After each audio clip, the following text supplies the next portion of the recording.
ಪರಮೇಶ್ವರ್ ಅವರು ಅಸಮಾಧಾನ ಹೊರಹಾಕಿದ್ದಾರೆ ಸರ್. ಸಿಎಂ ಡಿಸಿಎಂ ಇಬ್ಬರೇ ತೀರ್ಮಾನ ಮಾಡಬಹುದು, ನಮ್ಮಂತ ಹಿರಿಯ ನಾಯಕರ ಅಭಿಪ್ರಾಯವನ್ನು ಕೂಡ ಕೇಳಬೇಕು ಅಂತ ಹೇಳಿದ್ರು. ಖಂಡಿತ ಅವ್ರ ಮಾತು ಕೇಳ್ತೀವಿ.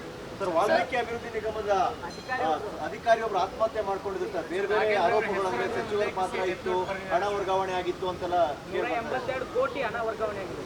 ನಾನು ಇವತ್ತು ಬೆಳಗ್ಗೆ ಪೇಪರಲ್ಲಿ ಓದಿದ್ದೀನಿ. ಇನ್ನು ಫುಲ್ ಮಾಹಿತಿ ತೆಗೆದುಕೊಳ್ತೀವಿ. ಮಾಹಿತಿ ತೆಗೆದುಕೊಂಡು ನಾವು ಏನು ನಿಜಾಂಶ ಅಂತೇಳಿ ನೋಡಿ ಆಮೇಲೆ ಅದ್ರ ಬಗ್ಗೆ ಹೇಳ್ತೀವಿ. ದೆಹಲಿ ಭೇಟಿ ಸಂದರ್ಭದಲ್ಲಿ ಕೆಪಿಸಿಸಿ ಅಧ್ಯಕ್ಷರ ಬದಲಾವಣೆ ವಿಚಾರ ಏನಾದರೂ ಚರ್ಚೆ ಆಗುತ್ತಾ ಸರ್?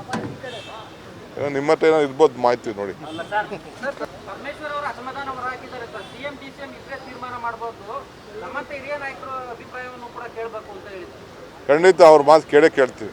ಸರ್, ವಾಲ್ಮೀಕಿ ಅಭಿವೃದ್ಧಿ ನಿಗಮದ ಅಧಿಕಾರಿಯೊಬ್ಬರು ಆತ್ಮಹತ್ಯೆ ಮಾಡ್ಕೊಂಡಿದ್ರು ಸರ್. ಬೇರೆ ಬೇರೆ ಆರೋಪಗಳು, ಅಂದ್ರೆ ಸಚಿವರ ಪಾತ್ರ ಇತ್ತು, ಹಣ ವರ್ಗಾವಣೆ ಆಗಿತ್ತು ಅಂತೆಲ್ಲ 182 ಕೋಟಿ ಹಣ ವರ್ಗಾವಣೆ ಆಗಿದೆ.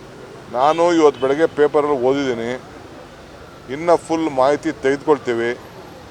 ಮಾಹಿತಿ ತೆಗೆದುಕೊಂಡು ನಾವು ಏನು ನಿಜಾಂಶ ಅಂತೇಳಿ ನೋಡಿ ಆಮೇಲೆ ಅದ್ರ ಬಗ್ಗೆ ಹೇಳ್ತೀವಿ. ದೆಹಲಿ ಭೇಟಿ ಸಂದರ್ಭದಲ್ಲಿ ಕೆಪಿಸಿಸಿ ಅಧ್ಯಕ್ಷರ ಬದಲಾವಣೆ ವಿಚಾರ ಏನಾದರೂ ಚರ್ಚೆ ಆಗುತ್ತಾ ಸರ್?